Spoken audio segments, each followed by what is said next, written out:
Yeah, let's get. When I pull up in the spot, they be asking what I got. Gas for an extra mile, an extra inch for the dot. When I pull up in the spot, better show me what you got. Red beam, headshots, you better give me what you. Yeah, let's get. When I pull up in the spot, they be asking what I got. Gas for an extra mile, an extra inch for the dot. When I pull up in the spot.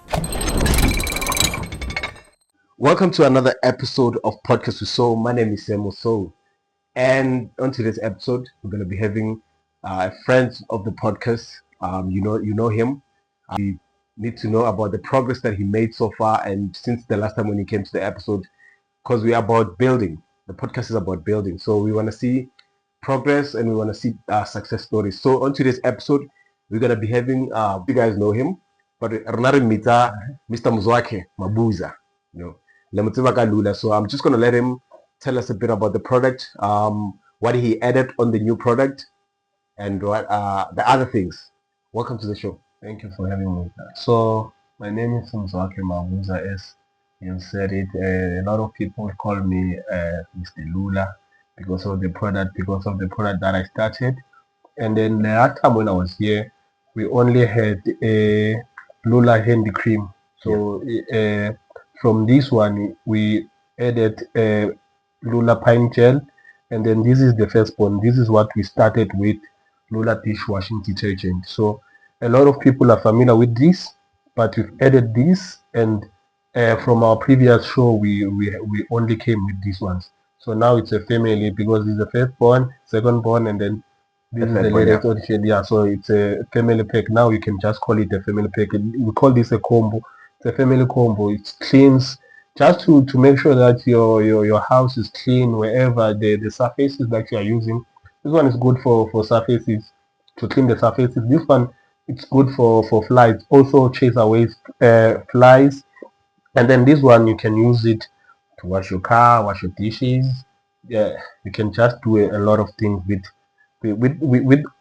all of them in particular. Yeah. So I remember the last time when you came here, we only had the other one, the handy cream. Handy cream, yes. And from that you added another one. Yes. What inspired you to move from handy cream to go to the pub gel?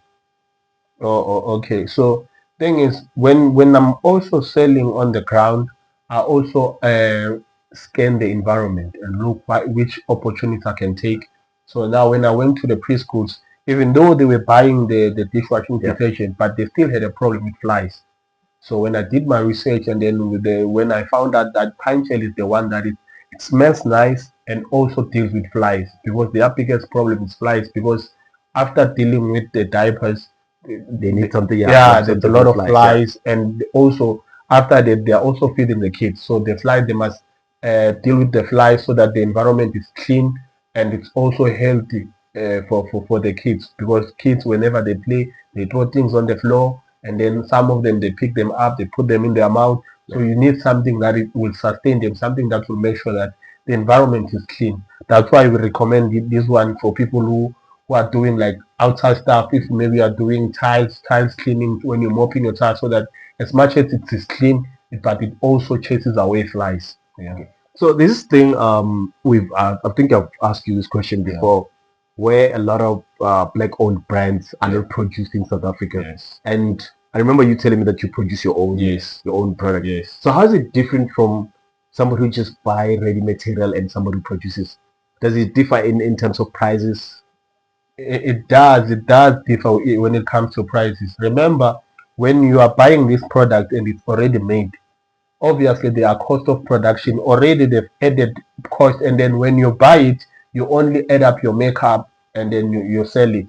But now the price is determined by those who are starting the product from scratch. Those ones, if there are variables that come into effect, and then when they start manufacturing, and maybe fuel goes up or things like that, or the environment, electricity goes up, and then they increase the prices, you as the middle person, when you get it, you don't have a choice. This is the price that you get it with. That price comes with the package, and then you only add. But when you are the one producing, and then now you are able to come up with other solutions. Maybe you look at your solars. Maybe you come up with better solutions to cut the cost, so that the price, you can always negotiate with your clients. That's the only advantage that you can have over the ones that they buy and just maybe resell. So for you, it's more cheaper when you actually like produce your own. It's more cheaper when you produce your own, because remember, when you produce your own, only when you buy raw material, bulk buying also comes into play. Yeah, to play, because now what you do when you buy in bulk, the more the price goes down, because now you're buying in bulk, and the more you get more clients, the more you save on your side, because now bulk distribution, and it makes you make more. That's why I'm saying the more you have more clients, the more you make more. But with this one, that's why I'm also saying that everything depends on the primary owner of the product.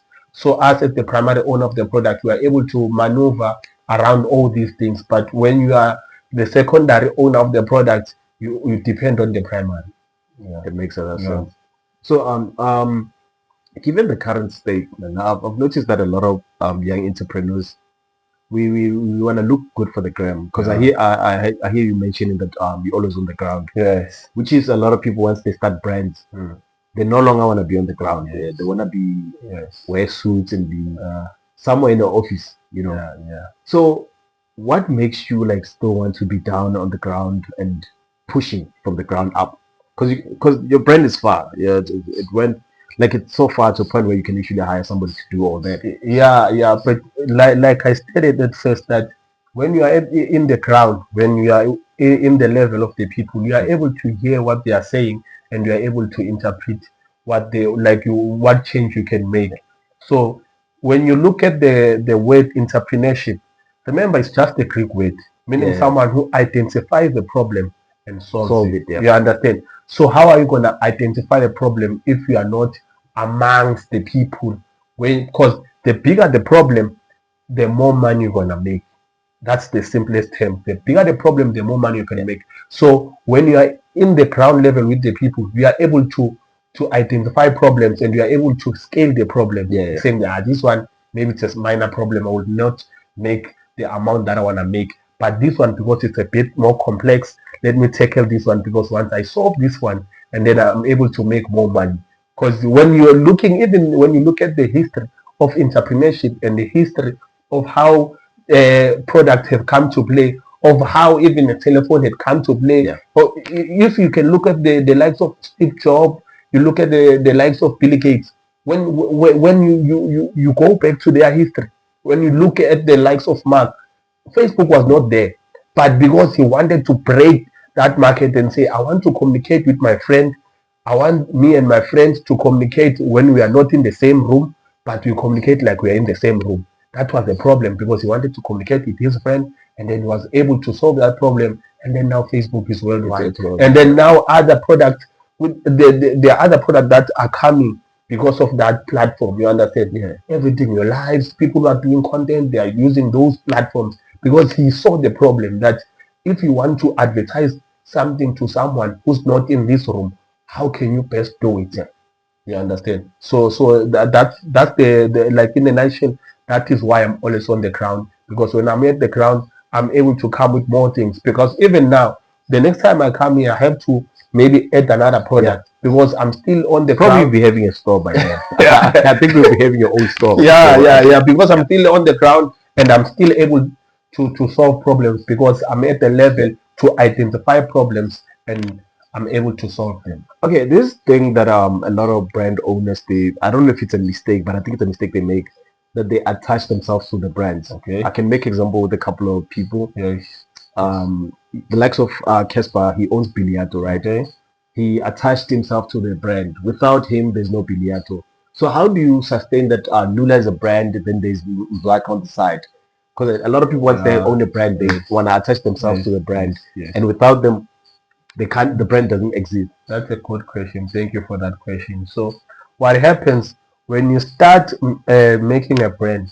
What you need to implement are systems, because once you implement systems, now the brand is able to operate without you. Because at this level, what I'm doing, when you see me on the ground, I'm implementing systems. I know when I'm supposed to get raw material, for the raw materials to leave from that place where I order them to my house. So now what I've started at first, when I went to I used to go and get the raw material physically. Yeah. And then from there I saw, okay, I know the route now. What's the best solution for me to get the material?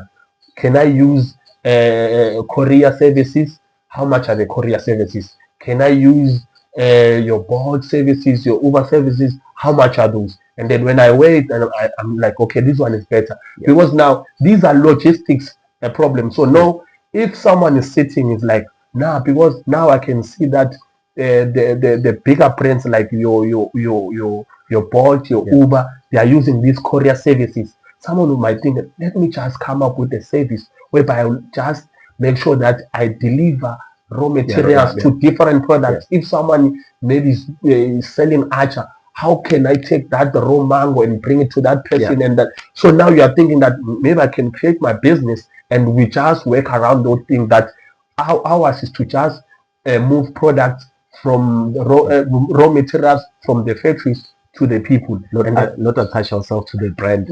You understand? Ours is to just take the product, the raw material to the destination. That's the only thing that we do. You understand? So but it's not difficult for you to actually like detach yourself from the brand. Yes. It's not difficult. That's why I was saying that, because of systems. When we have created system, remember that when I was still trying to narrate the story, when I'm saying that I'm taking the raw material, I used to take the raw materials physically, but now there's transportation that I use for the raw material to come to me. I used to deliver the brand physically to people, but now I'm able to courier there are different courier services that I use to courier the businesses. So now you see, little by little, I'm removing myself from the business.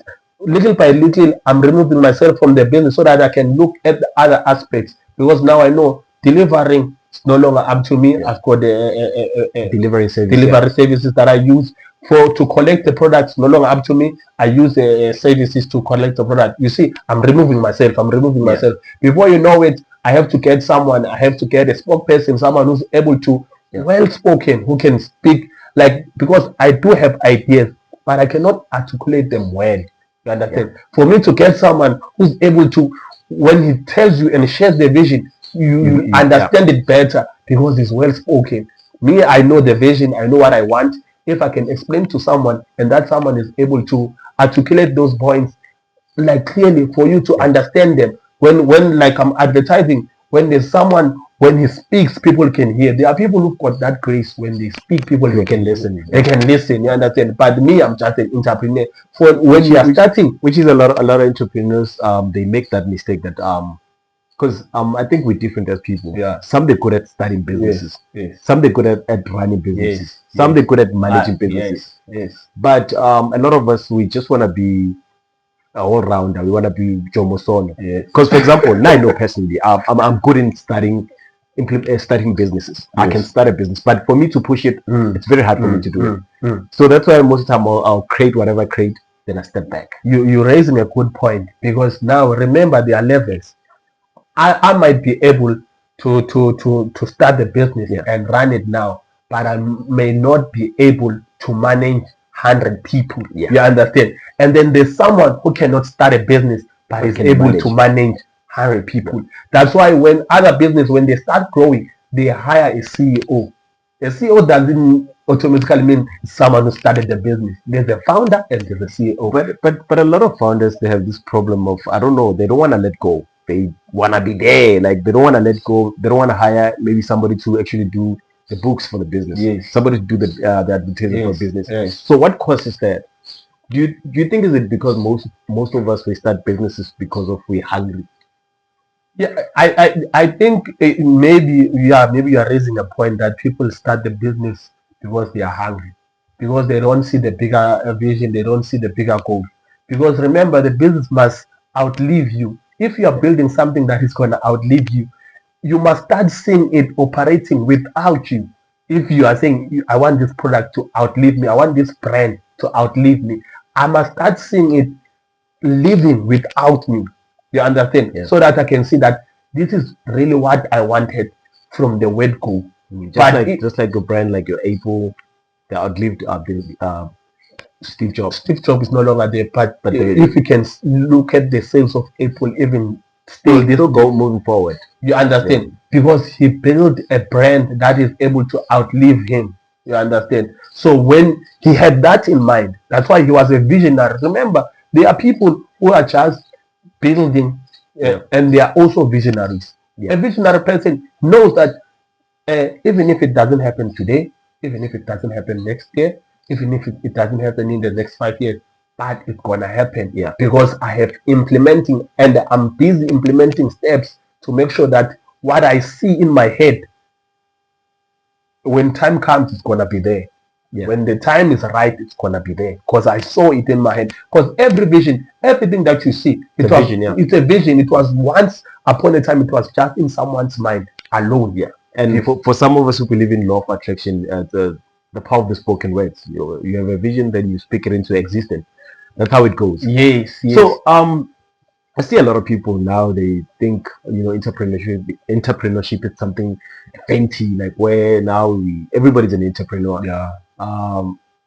And everybody's selling products. Yes. Yeah, everybody's selling, but it seems like a lot of businesses, they sell using poverty porn, where there's gonna be a soapy story behind it. For I started this, go under the bridge, what.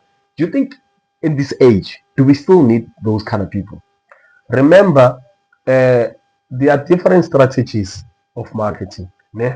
Because I did marketing at school, I do understand the strategies of marketing. When you are dealing with psychology, remember, when someone is doing that, he's dealing with psychology. So you cannot fault that person for using psychology. That person is using psychology to sell their brand or their product. You understand? So they are using that psychology. When that psychology is working for them, they will stick to that one. That's why they'll always give you soapy stories. They'll always build on those soapy stories, because that's what sells. Maybe in the line of their product that they are using. But it got into a point where a lot of people are just, the moment you start mentioning a soapy story, people get irritated. Like they don't want to hear. And also there's this other thing that I wanted to actually mention. A lot of black-owned businesses. There's this thing that once, let's just say maybe I buy one of the product, maybe I told her packaging, mistakes happen. Yes. And I come to you and I send you a text. I'm like, hey, I'm not happy with the product. Delete, and that. Most of them, they have this thing of going into a defense mode where they will swear at you. So it's alright, like, and which is somewhere I feel like we have this thing. Okay, yes, we support black businesses, right? Yeah. But now it feels like now we hostages to that, because we can't complain, we can't say anything. Because if you check most of the brands, the quality is not really the same. Over a couple of months here change. They're not consistent with that. So do you think it's something that we need to like snap out of it as black people and understand that we're running brands, we need to be professional, and we need to put work in our product? So remember, when we started, we spoke about people wearing different hats. You understand? In a business, when you are starting, you're wearing different hats. But because you are wearing different hats, when you were the one who was manufacturing it, you understand, you are the one who was doing everything by your hands, and then after that you are going out, you are the one selling it, you understand. But now you excel in the when you were producing it, and then you excel in selling, and then but now you find that you are not good in receiving feedback, you understand. Now you are not good, because now you are saying that maybe it took me 5 hours to manufacture this thing, and then it took me 2 hours to get a single sale, and then this person just comes here and tell me that this thing is not properly manufactured, not properly closed, things like that, and then they go to defensive mode because they feel like they are being attacked. You understand? But now it's like learning. When you are learning, you have to be able to maneuver. You have to be able to wear these different hats. You must be able to wear these different hats well. You understand? You must be able to say, my strong point is manufacturing. My strong point is selling. But but I'm not good at receiving feedback, maybe, or I feel like I'm being attacked when I'm receiving feedback. Why don't you maybe have maybe a strategy whereby we say, when someone gives me a feedback, even if maybe I feel that It's negative, it's negative, but whatever feedback that I get, I use the same strategy. I thank you for your feedback. We'll do better next time. Everything, even if you are praising me, you understand? Because one person once said that they said, how do you take criticism? He said, I take criticism the way I take appointment. When someone applauds me, I'm like, okay, thank you. When someone criticizes me, thank you. I'm taking it the same way, and because I'm doing the same way, it doesn't affect me anymore because I'm able to take the praises with a smile. That's the same thing that I must be able to thing that I do also. Yeah, I must be able to take. People complain, yeah, or the sound or whatever. Yes. I would just say, oh, thank you for your feedback. Yes. Okay, Yeah, let me see how I can improve that. Yeah, you know, that's just. I think also it's growth in terms of that. Yeah. But you know, with the current you see the country where it is at this point. We're in the dogs now. We're in the dogs, and everything just keeps on going. Inflation just keeps on going. Yeah. Like the economy is bad. Like it's so bad to the point where it's But in the near future, are you planning to move the product even abroad? That's the plan. That's the plan, my friend. Because remember, our vision is so simple. Our vision is to put a bottle in every household. You understand? To put a bottle in every household. So meaning that even neighboring countries, there are households, meaning that our product can still be used. And wherever there are people who are eating their dishes, whenever there are people who are maybe staying in that environment will be dirty. It needs to be clean. So meaning that we are able to cater for every country, even out of the continent, we can still able, because we here in South Africa, the leading dishwashing product, it's from abroad. It's not from South Africa. The leading one, the one that you are thinking about now, the one that you are thinking about when I'm speaking to you, the one that when I place this bottle, when you are seeing this bottle, the first name that came to mind, the first name that you are gonna still use this product, you're gonna call Lula using the same product name. That product is not from South Africa. So meaning that someone who was sitting in America, he was like, because they are dishes, let me produce this product so that I can do dishes. And then now the product was able to move from America to Africa. Then it means we can also do the same thing. We can move a product from here in South Africa to America, to Europe, to Asia. You understand? We are able to do that if we can start thinking like that. Because something in my mind, this thing always comes to mind, is that when I look at my product, a lot of people who ask about my product, people who would DM me and ask about the product, you'll find they are from different provinces, not from the provinces that I'm in. They are not from Gauteng. And people, they will ask, they're asking, Eastern Cape, they're asking from different provinces. So now this thing tells me that maybe this product might be something bigger in Zambia than in South Africa. It might happen. Yeah, let's get. When I pull up in the spot, they be asking what I got. Yeah, ask for an extra mile, an extra inch for the dot. When I pull up in the spot, better show me.